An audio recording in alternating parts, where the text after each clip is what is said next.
గురుగారిక తదుపరి రాసినటువంటి మీన రాశి వారికి ఈ వారం అంతా ఎలా ఉండబోతోంది? మీనరాశి వారికి 2 గ్రహాలు అనుకూలిస్తున్నాయమ్మా. దశమంలో చంద్రుడు, జన్మ శుక్రుడు. ధనయోగం అనుకూలంగా ఉంది. ఆశించిన ఫలితాలు ఆర్థికంగా సిద్ధిస్తాయి. అందుకు అవసరమైన కృషిని కొనసాగించాలి. ధనధాన్యాభివృద్ధికి తగిన సాధన చేయాలి. అంటే విజ్ఞానవంతంగా అర్హతను పెంచుకోవాలి. ఏ మార్గంలో కృషి చేస్తే ధర్మబద్ధంగా ధనాదాయ మార్గాలు పెరుగుతాయో ఆ విధంగా కృషిని కొనసాగించండి. క్రమంగా యోగ్యతను పెంచుకుంటూ సమాజంలో గుర్తింపు గౌరవాలను సాధిస్తారు. వృత్తిలో నైపుణ్యం పెరుగుతుంది.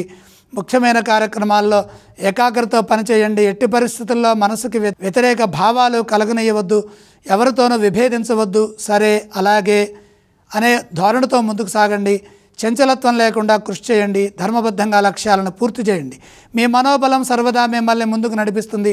ఏ పని చేస్తున్నా అందులో దృఢ సంకల్పం అవసరం. అలాగే అభివృద్ధికి అవసరమైన మార్గాలను అన్వేషిస్తూ ప్రణాళికలు సిద్ధం చేయండి. కాలానుగుణంగా వ్యవహరించండి. పట్టు విడుపులతో ముందుకు సాగండి. ఉద్యోగ వ్యాపారాల్లో బుద్ధి చతురత అవసరం. కుటుంబ సభ్యుల సూచనలతో ఆపదలు తొలగుతాయి. శాంతంగా సంభాషించడం ద్వారా ఒత్తిడి తగ్గుతుంది.